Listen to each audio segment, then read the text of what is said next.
We're on the Hahei Explorer and we're out on a boat. You know it, we're at Stingray Bay and I've got my mate Riley with me now, and he's been working with these guys for a couple of years now. So tell us a little bit about the Hahei Explorer. Well, as you can see, we're on a small little rigid inflatable here, and it's cool being this size. We can get as adventurous as we want, so we can go in amongst the sea caves, come out here and see the wildlife and the natural beauty that we're surrounded by right now. Oh, it is so pretty, and there's like little islands and stuff. It's very romantic, but it's so cool here. So you've got a glass bottom boat as well, is that right? A glass Yeah, we run two glass bottom boats actually, Safari 1 and Safari 2, and as the name suggests, they do have glass bottoms. So it's cool, so we can come into these bays like this, lift up the protective covering and reveal the glass bottom, and with that you can see all the wildlife going on underneath, and given we're in a marine reserve right here, there's a lot of it. So cool. Now, what are we going to see today, Riley? What is in store? Well, it is the ocean, so you never really know, so that's one of the beauties of this trip. It's always a surprise. Some of the biggest highlights we get are the orca or the killer whales.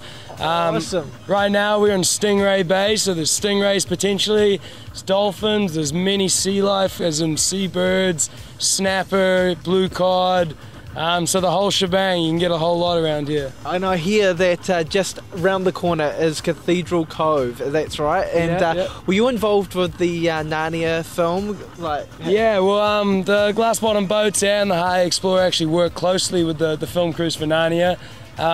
They had two sets, one in Cathedral Cove and one further down the coast that we'll go look at, and we worked closely with them, chauffeuring people back and forth, making sure no one else came and interrupted the sets when there's filming going on. So it was a great experience for us the crew. Did you meet any of the actors? I myself didn't, but our boss Shane was closely in there working with them. He actually had to go fetch the polystyrene castle they had on the mountain because it blew into the ocean one day. Wow, that is awesome. And did you see the lion, Aslan? I wish, mate, I wish. Yeah, so all of this rock around here is all volcanic ash and pumice called ignimbrite. And the really cool features we see in all this rock here is formed by the wind and the wave activity. And the wave activity is actually what's formed right behind us, Cathedral Cove. So normally it takes 45 minutes to get here. It's taken us less than 5. We're pretty lucky, right? Yeah, people do talk a lot about that when we show them the pathway from up there, our 45-minute walk. It is through beautiful native bush, but it's much easier being chauffeured around here on the boat. So this is it, Cathedral Cove, and it's been a little bit blocked off there. It looks like some dental floss has been struck across. How come that is?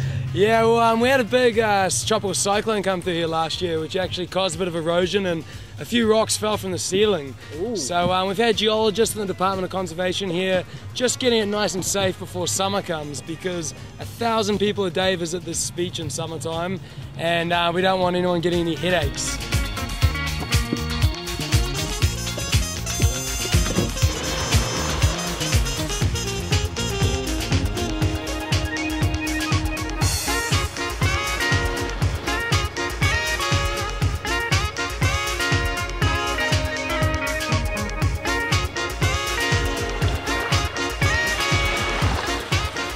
Behind me is Cathedral Cove, and if you're familiar with the Chronicles of Narnia, Prince Caspian, you will remember this scene from the opening shot. Now, the kids were in the underground train station and they got teleported to this exact spot here in the Coromandel, which is pretty amazing. I'm feeling a little bit starstruck right now.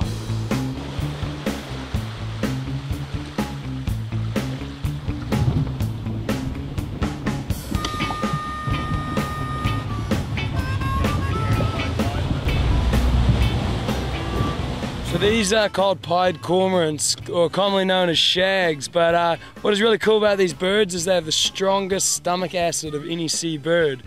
The reason they need that is they swallow their body weight in fish every single day.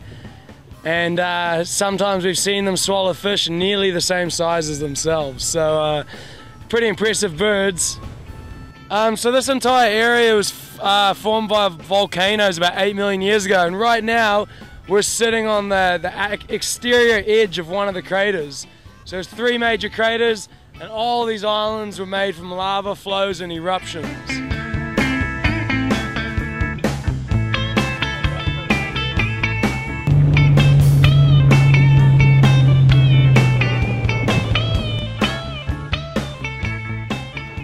inside one of the many caves here that you can go on the Hahei Explorer with. And, well, I saw a tree back there that was a Pahutakawa tree, right? Yeah. And the root was dangling right into the salt water. Does it drink off the salt water? Yeah, so most trees would usually get a headache, you know, drinking salt water, but Pahutakawa trees has just got that niche where no other tree can survive in. So that's why you primarily only see them on a coastline. Yeah, and, like the Coromandel. Yeah, well, exactly. And in the next couple of weeks, as Christmas comes upon, the New Zealand Christmas tree, as it's commonly called, will blossom the red flowers and red and green will appear. Nice. Now, what else have we got to look forward to today? We're going somewhere else interesting, aren't we? Yeah. Well, this cave looks impressive behind us. It's called Whale Cave. And it was named after that because a big Bruder's whale got stuck in here and actually died inside here. And its bones got wedged right in this crack we're coming into.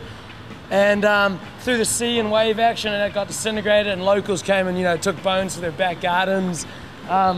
But we've got many other big caves, so we're going to get into the darkness a lot more coming up.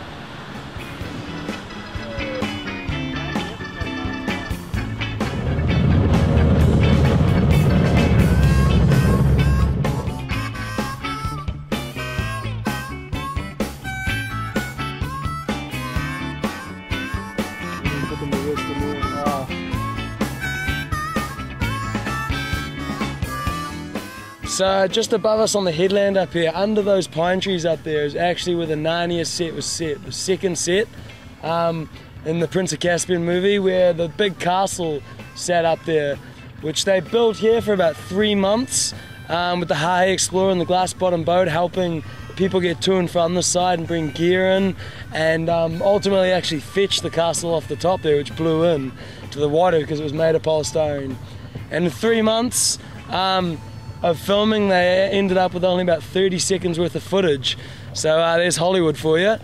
But from there, they looked out across this entire bay of all the islands we've just driven through. So this is Orua Sea Cave, named after the Orua fault line. And you can clearly see this bit here where it's squished in, the lines are straight up and down. That is the fault line right there. Wow. So we're about to get right in underneath that baby and experience the cave, which is the second largest sea cave in New Zealand, after the one in the Poor Knights being the largest.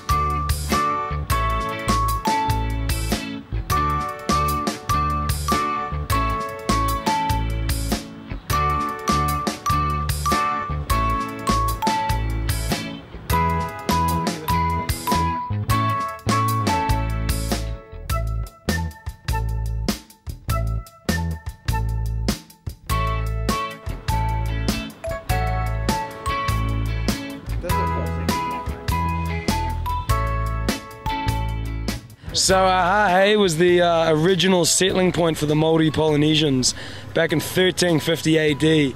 And it's called Hahei because it's the place of the Hei, the Ngāti Hei tribe, who lived in this land around here. And the culture was a very nice culture. When Captain Cook met them, they were the most lovely people, he documented in his notes.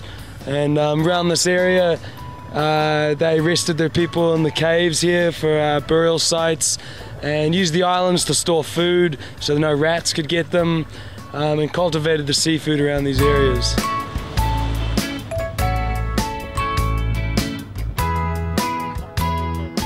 Hey, thanks Riley for taking us out today on the Hahei Explorer. It's been such an awesome adventure. Yeah, no worries, mate. I mean, geez, we had a fantastic time out there, saw some amazing stuff.